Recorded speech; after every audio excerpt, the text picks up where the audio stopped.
Hello दोस्तों, मैं हूं आपका दोस्त एडवोकेट शिवेंद्र प्रताप सिंह। आज हम आपको बताएंगे, कुछ लोग ये पूछते हैं कि मेंटेनेंस न देने पर क्या होगा, कितनी सजा होगी।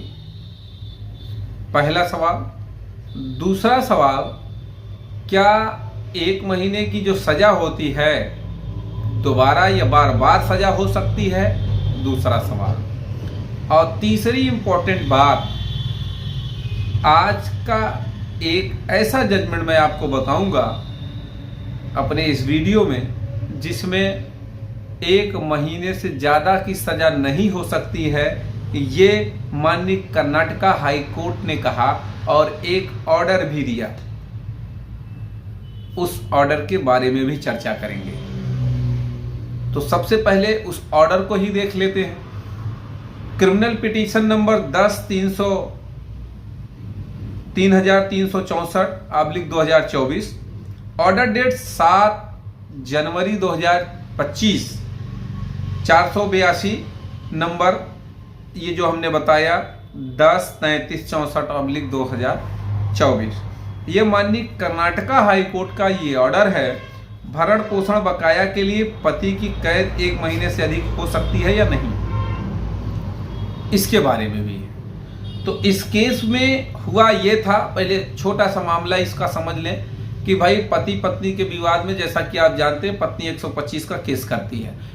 मजिस्ट्रेट कोर्ट ने अलाउ कर दिया उसके ऑर्डर को, मेंटेनेंस को अलाउ कर दिया। पति नहीं दे पाया था तो पत्नी ने 156(3) में वसूली के लिए आवेदन दायर किया, उसे भी कोर्ट ने एक्सेप्ट कर लिया और न देने की वजह से पति को 1 महीने की साधारण कारावास की सजा सुना दी। ये था पूरा मामला। अब उसके बाद 24 महीने की जो बकाया थी, दोबारा जब जेल से वो आया फिर से उसने आवेदन दे दिया तो मजिस्ट्रेट ने 2 महीने की सजा सुना दी। अब उस 2 महीने की जो सजा सुनाई गई थी, उसी ऑर्डर को पति ने हाई कोर्ट लिया, ऑर्डर को चैलेंज किया। तो अब इसमें जो मेन पॉइंट थी वो क्या था, कोर्ट ने क्या कंसीडरेशन किया, उसके बारे में देखिए बताते हैं। कि देखिए, हाई कोर्ट ने ये कहा कि यदि आवेदन पूरे बकाया के लिए है तो कारावास 1 महीने से अधिक की नहीं हो सकती है, जब तक कि भुगतान पहले न किया जाए।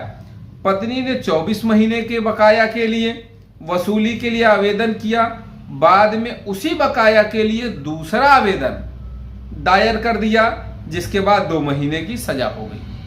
यानी कि जो एक बार वसूली के लिए उसने आवेदन किया था, 1 महीने की सजा हुई थी, फिर दोबारा उसी के लिए कर दिया तो 2 महीने की, यानी कि बार बार आवेदन, एक बार जेल काट किया फिर आवेदन दे दो फिर जेल जाए, इस तरह का सिस्टम पत्नी ने सोचा बना लिया गया। तो कोर्ट ने 3 अहम बातें बताई।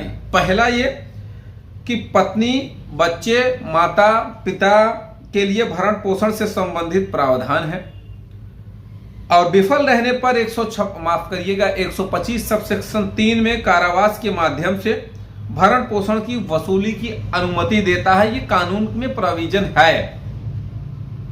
दूसरा ये पॉइंट इंपॉर्टेंट ये बताया, श्री कलप्पा बनाम श्रीमती यल्लूबाई के सिद्धांत में कहा गया था कि भरण पोषण के बकाया का भुगतान न करने पर कारावास की अवधि बकाया के लिए 1 महीने से अधिक नहीं होनी चाहिए। यानी कि जो बकाया राशि है, अगर उसके लिए उसको जेल भेजा भी जाता है तो 1 महीने से अधिक नहीं, लेकिन यहाँ क्या हुआ था, 2 महीने की सजा हो गई थी।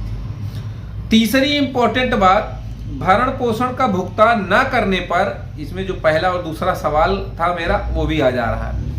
भरण पोषण न देने या न भुगतान करने पर जो कारावास है, एक ही अवधि के लिए भरण पोषण के बकाया के लिए लगातार आवेदन करने पर अतिरिक्त कारावास नहीं हो सकता है।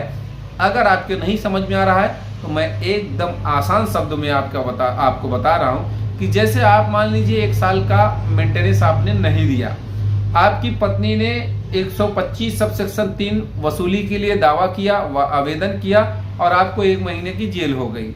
जेल से आए, 1 महीने 1 साल का बचा है, फिर से उसने फिर उसी पे आवेदन दिया कि अभी 1 महीने 1 साल का माफ करिएगा 1 साल का इसका भुगतान बाकी है, इसने नहीं दिया, फिर आवेदन किया तो वो सोचे फिर जेल चले जाओ, तो ऐसा नहीं होगा। एक ही बकाया के लिए बार बार आवेदन देने पर बार बार जेल नहीं हो सकती है, इस जजमेंट में कहा गया। अगर आपको इसकी ऑर्डर की कॉपी चाहिए तो व्हाट्सएप पे हाय हेलो करिए, जो स्क्रीन पर चल रहा नंबर है, पार्टी नेम बताइए या मुकदमे का नंबर बताइए, मैं आपको जजमेंट प्रोवाइड करा दूंगा। अगर कोई सवाल और है, शेष है, तो आप अपने सवालों के जवाब ले सकते हैं, प्राप्त कर सकते हैं या कमेंट बॉक्स में कमेंट कर सकते हैं। उम्मीद करता हूं, आशा करता हूं आज का यह वीडियो आपको बेहद पसंद आया होगा। अगर वीडियो पसंद आया तो वीडियो को लाइक करें, शेयर करें, YouTube channel CBN high court को जरूर सब्सक्राइब करें। कोई भी सवाल है तो आप स्क्रीन पर चल रहे नंबर पर फोन करके भी जानकारी ले सकते हैं।